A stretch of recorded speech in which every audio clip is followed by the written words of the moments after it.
wasaaradda gaadiidka iyo horumarinta jidadka Soomaaliland waxay qaranka mas'uuliyad tahay in la helo gaadiidka rakaabka iyo badeecadaha oo nabdoon sida uu dhigayo xeer nidaamyaha madaxweynaha Jamhuuriyadda Soomaaliland xeer lambar 01/2018 iyo xeerka nabadgelyada wadooyinka xeer lambar 56/2013 si loo xaqiijiyo mas'uuliyaddaasi ay wasaaraddu qaranka u hayso isla markaasina loo helo gaadiidka wadanka oo badqaba waxay wasaaraddu heshiis la gashay 6 geerash oo loo bixiyay baaritaanka badqabka gaadiidka oo ku soo baxay nidaamka taranka guddida qandaraasyada qaranka kuwaasi oo gaadiidka wadanka ku sameyn doono baaritaanka lagu hubinayo badqabka gaadiidka sidaasi awgeed waxa dadweynaha Soomaaliland loo ogeysiinaya in dhammaan gaadiidka dadweynaha sanadkii hal mar ay marayaan baaritaanka badqabka gaadiidka halka gaadiidka ganacsiga ee rakaabka qaada ay 6 bilood hal mar marin doonaan baaritaanka badqabka gaadiidka sidoo kalena dhammaan gaadiidka cusub ee wadanka imanaya ee ka soo degaya dekada Berbera iyo goobaha kale ayaa iyaguna la marin doona qalabkaasi deegaasi waxaad ka heli kartaa dhammaan geerashada gobolada Jamhuuriyadda Soomaaliland sida Hargeysa Bari Haas BBG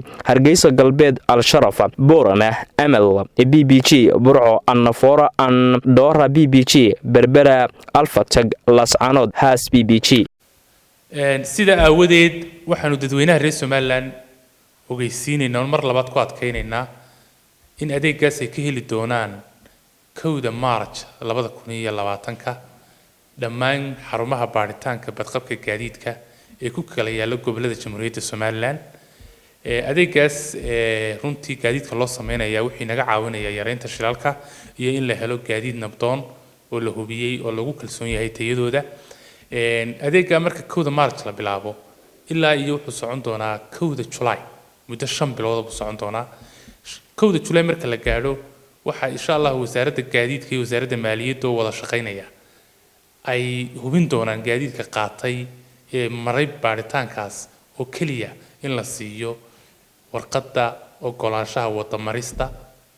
sida awoodeed dadweynaha waxaan ku adkaynaynaa inay waqtiga dhowraan wasaaraddan ku gacan siiyaan dadaalka ay ugu jirto in la yareeyo shilalka aad iyo aad ba mahadsantiin